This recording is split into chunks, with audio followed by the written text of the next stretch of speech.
अज्ञानतिमिरान्धस्य ज्ञानाञ्जनशलाकया चक्षुरुन्मीलितं येन तस्मै श्रीगुरुवे नमः।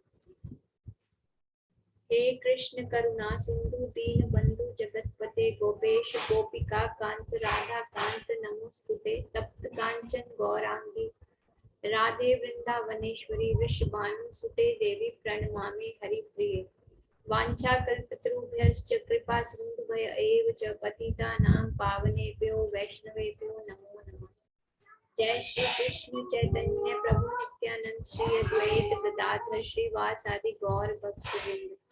हरे कृष्णा कृष्ण कृष्ण हरे हरे, हरे राम राम राम हरे हरे।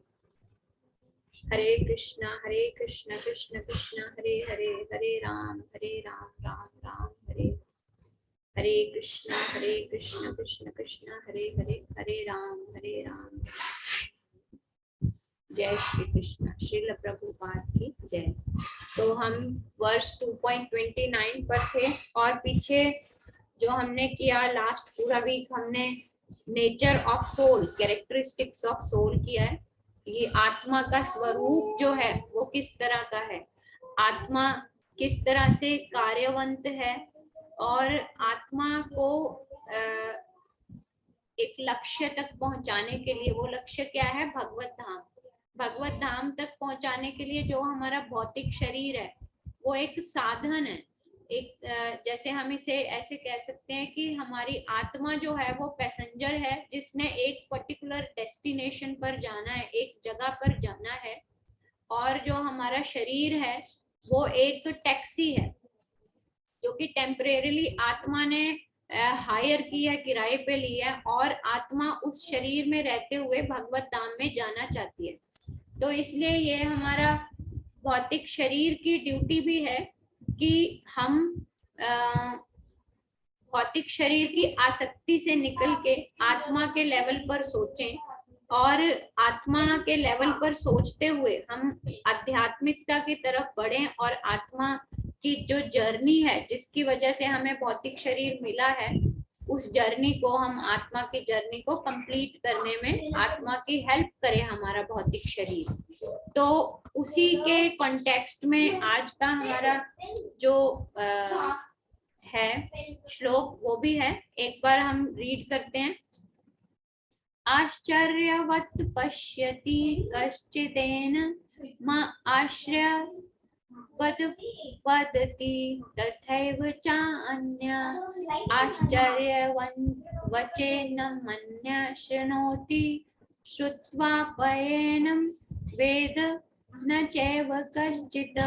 रश्मि माता जी आप रिसाइट करेंगे।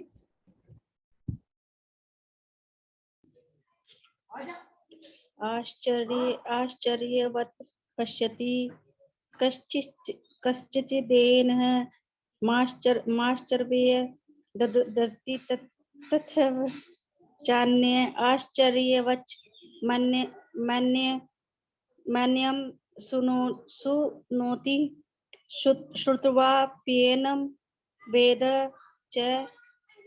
वेद न चैव कश्चित्। हाँ जी, तो इसकी ट्रांसलेशन एक बार रीड करते हैं हम, उसके बाद इसको समझेंगे। Translation by Srila Prabhupada. श्रील प्रभुपाद की जय। तो प्रभुपाद ट्रांसलेशन कर रहे हैं, इसका अनुवाद कर रहे हैं। कोई आत्मा को आश्चर्य से देखता है,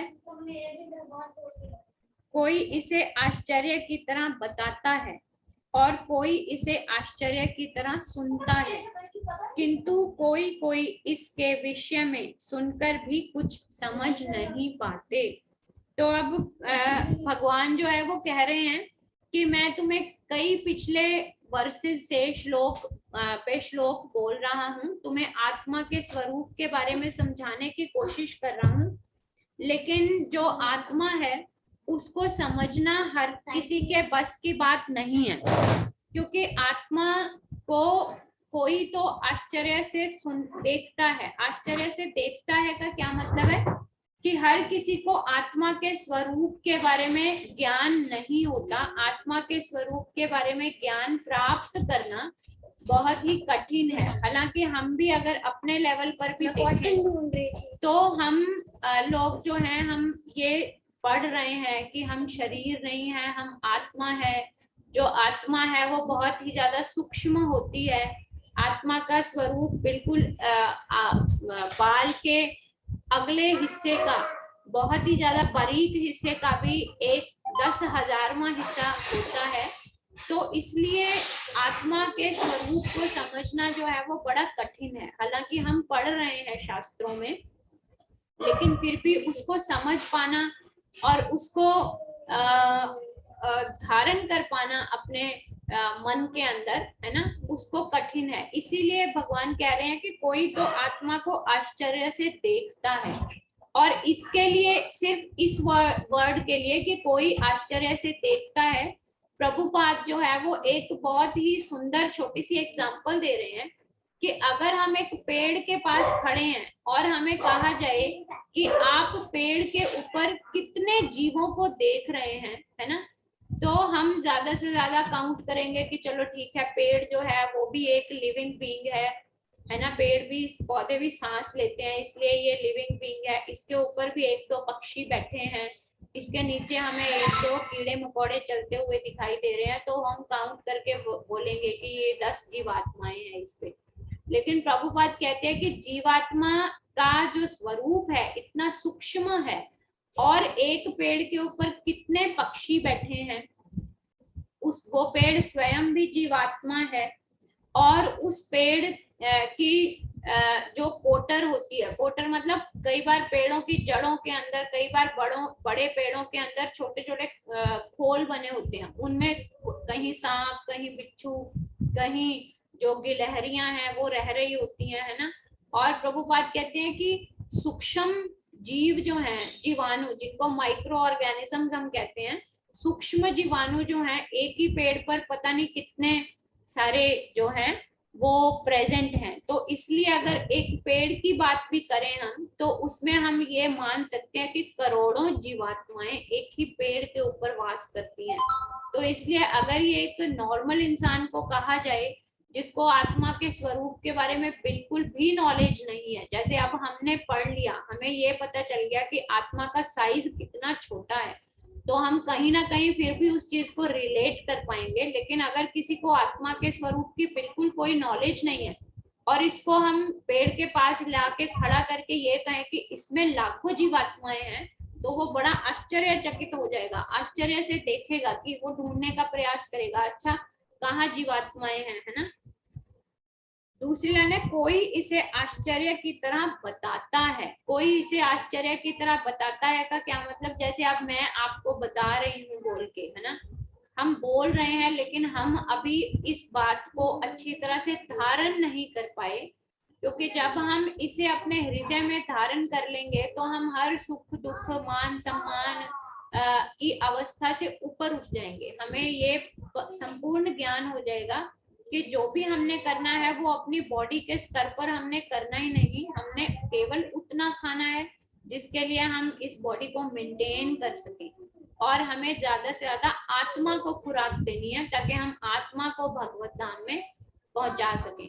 तो इसलिए अगर कोई किसी को बताता है तो वो भी आश्चर्य से बताता है, आश्चर्य से बताता है, या इसको ऐसे भी समझ सकते हैं क्योंकि आत्मा का स्वरूप जैसे हमने पढ़ा कि बहुत ही ज्यादा सूक्ष्म होता है, लेकिन आत्मा जो है वो विराट भी हो सकती है। किस तरह से, अब भगवान जो है वो भी परम आत्मा है, और भगवान ने अर्जुन को भगवत गीता का उपदेश देते हुए अपना विराट स्वरूप भी दिखाया था। तो इसलिए आत्मा बिल्कुल अणु के समान भी है और आत्मा जो है वो विराट भी है। तो इसलिए कोई बताएगा अगर किसी दूसरे को कि एक आत्मा जो अणु आत्मा है या जीव आत्मा है जो कि भगवान से अलग हो चुके हैं, उसका साइज तो बिल्कुल इतना छोटा है कि हम आंखों से तो क्या, सूक्ष्म दर्शी मशीन से, माइक्रोस्कोप से भी नहीं देख सकते। और दूसरी तरफ अगर वो कहेगा कि लेकिन परम आत्मा जो है, परम आत्मा जो है वो इतनी विराट है कि उसमें ये सारी सृष्टि समाई हुई है ना, तो इसलिए वो खुद भी आश्चर्यचकित होगा और बताते हुए वो उस आश्चर्य को शो भी करेगा। तथा कोई इसे आश्चर्य की तरह सुनता है, और जो सुनेगा पहली बार सुनेगा उसको भी ये आश्चर्य होगा। जैसे हमारे माइंड में भी बहुत सारे क्वेश्चंस राइज होते हैं, जैसे हम ये सुनते हैं, उसको समझने की कोशिश करते हैं कि आत्मा अगर इस भौतिक शरीर में है, हृदय में वास करती है, तो उसका जो साइज है बाल के आगे के हिस्से का भी 10,000वां हिस्सा है।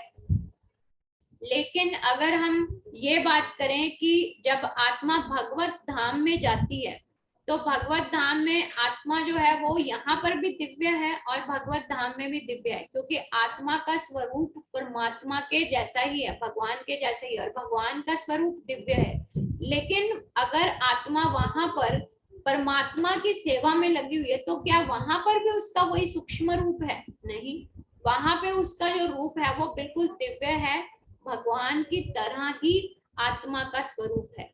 तो इसलिए अगर कोई किसी को बताता है, कोई सुनता है, तो उसको आश्चर्य होता है। और जैसे ही हम आत्मा के ज्ञान में प्रवेश करने की कोशिश करेंगे, हमारे माइंड में तरह तरह के क्वेश्चंस जो हैं वो राइज होंगे। हमारे माइंड में ये क्वेश्चन भी आ सकता है कि इतना सूक्ष्म आत्मा इतने बड़े भौतिक शरीर को किस तरह से चला सकता है, किस तरह से चला रहा है।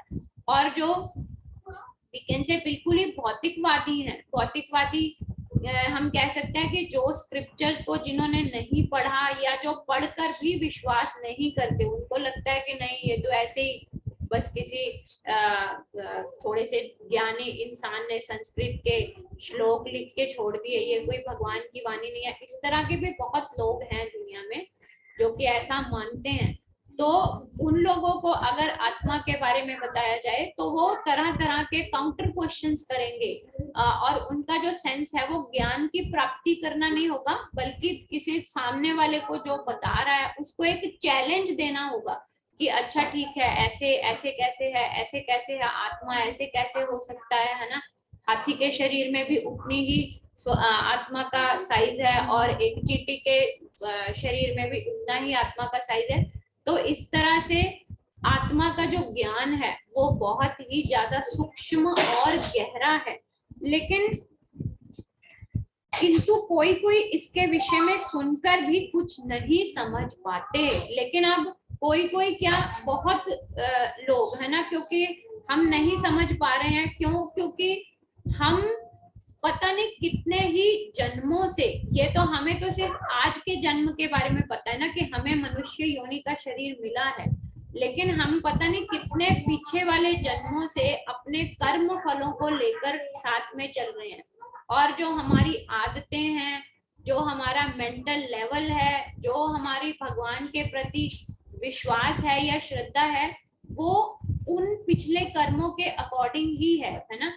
तो इसलिए पिछले कर्मों का, पिछले जन्मों के कई कर्मों को हम लेके चले हैं, क्योंकि जब इंसान का जन्म होता है तो वो एक खाली सीडी नहीं होता, खाली कॉम्पैक्ट डिस्क नहीं है, उस पर ऑलरेडी एक फिल्म जो है वो ऑलरेडी उसके अंदर है। वो फिल्म कौन सी है? वो पिछले जन्मों के कर्मों की फिल्म है। तो इसलिए अगर किसी इंसान को बार बार बताया भी जाता है, तब भी वो आत्मा के स्वरूप के बारे में समझकर भी समझ नहीं पाता। आत्मा का जो ज्ञान है वो इतना गहरा है। तो अब प्रभुपाद ये क्वेश्चन राइज कर रहे हैं कि अगर भगवान खुद ही कह रहे हैं कि आत्मा का ज्ञान इतना गहरा है कि कोई कोई मनुष्य इसको नहीं समझ पाते, जबकि मैं अपने जितना भी मेरी बुद्धि में ज्ञान है, मैं कहूंगी कि कोई कोई ही समझ पाता है, जनरली लोग नहीं समझ पाते हैं, है ना।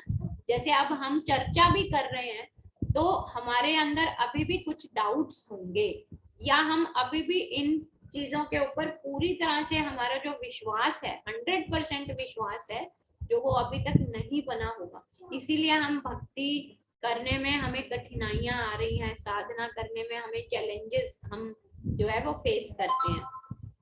तो प्रभुपाद कहते हैं कि उसका फिर उपाय क्या है। अब हमें पता है कि हम एक कंडीशन में फंस तो चुके हैं, है ना। वो कंडीशन क्या है कि हम आत्मा के ज्ञान को प्राप्त करना चाहते हैं, पर आत्मा का ज्ञान इतना सूक्ष्म और गहरा है कि बार बार सुनने और समझने के बावजूद भी हम सिर्फ आश्चर्यचकित होकर ही रह जा रहे हैं।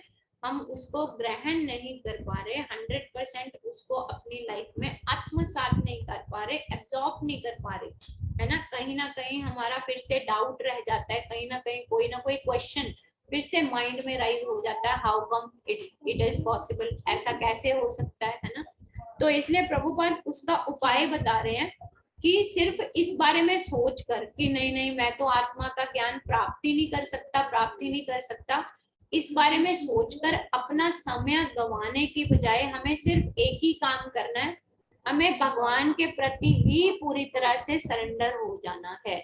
जब हमें कोई सॉल्यूशन नहीं मिलता किसी भी चीज का, जितना हमारे अंदर दम है, हमारी बुद्धि है, हमारा शारीरिक बल है, जब हम अपना पूरा बल बुद्धि लगा बैठते हैं और फिर भी हमें ये महसूस होता है कि इस कंडीशन से बाहर मैं नहीं निकल पा रहा हूँ, तो हमारे पास लास्ट एक ही रास्ता रह जाता है, भगवान के प्रति शरणागत हो जाना। जैसे कि अर्जुन ने किया, अर्जुन ने अब पूरे तर्क वितर्क कर लिए, लेकिन एंड पे भी उसको क्या ही समझ लगा कि मैं तो युद्ध करना नहीं चाहता, मैं तो भिक्षा मांगकर भी अपना जीवन का निर्वाह करना चाहता हूँ, लेकिन मेरे सामने खड़ा जो मेरा भाई है वही मेरा शत्रु बन के खड़ा है, तो अब मैं कंफ्यूजन की स्थिति में हूँ, मैं क्या करूं, है ना। तो तब उसने क्या किया, उसने भगवान को गुरु समझा और गुरु के प्रति सरेंडर हो गया।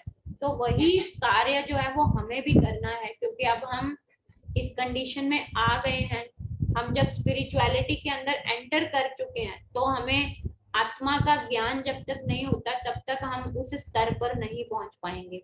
लेकिन भगवान कह रहे हैं कि ये कठिन है, तो इस कठिन को सरल बनाने का एक ही उपाय है, भगवान के प्रति शरणागत हो जाना, कि अब मेरे तो समझ से बाहर है, मेरा तो हैंड्स अप है ना, मैं तो इसके, मेरी बुद्धि इतनी ही है, इसके अलावा मैं कुछ नहीं समझ पा रहा, कुछ नहीं ग्रहण कर पा रहा, इसलिए आपके प्रति मैं शरणागत हूँ। अब आप ही अपना भगवत तत्व और आत्मा का तत्व जो है वो मेरे तक पहुंचाइए, मुझे उतना ज्ञान दीजिए। जब भी हमारे अंदर ये सरेंडरिंग भाव आ जाएगा, तो फिर जो पर्दे हैं वो अपने आप खुलने शुरू हो जाएंगे। अब आत्मा का ज्ञान हम ग्रहण सुनने के बावजूद भी ग्रहण क्यों नहीं कर पा रहे, क्योंकि हम अभी मटेरियल स्तर पर हैं, हमारा जो स्तर है वो मटेरियल है, हम सिर्फ बॉडी के लेवल पर सोच रहे हैं। क्यों बॉडी के लेवल पर सोच रहे हैं, क्योंकि माया ने हमारी बुद्धि के ऊपर एक आवरण, एक कवर चढ़ा रखा है। उस कवर को उतार कौन सकता है, उस कवर को केवल और केवल भगवान ही उतार सकते हैं। लेकिन नाउ द क्वेश्चन राइजेस कि भगवान जो है वो किस तरह से इस कवर को उतारेंगे। हमारी तो भक्ति का स्तर भी इतना ऊंचा नहीं है कि हम भगवान के प्रति 100% शरणागत हो सके।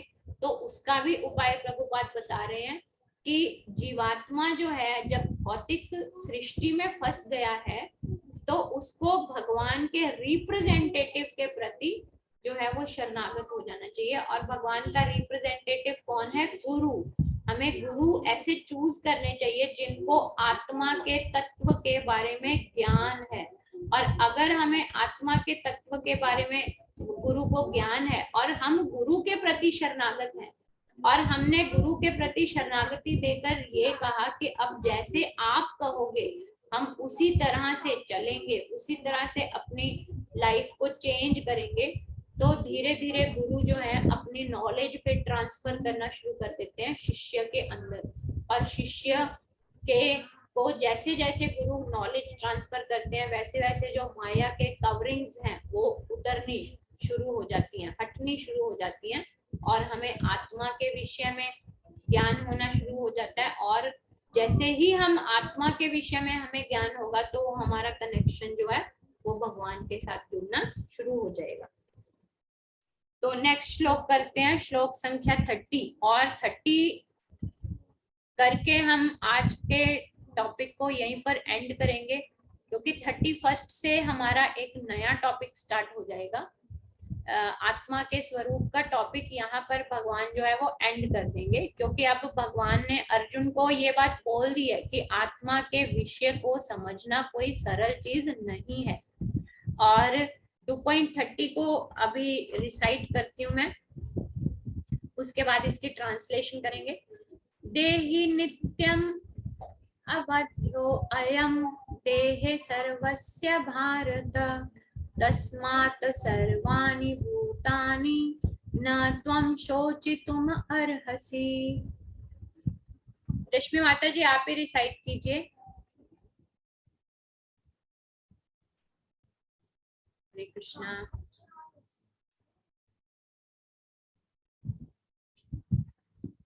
ओके हम ट्रांसलेशन करते हैं। समटाइम्स कुछ नेटवर्क इश्यूज होते हैं।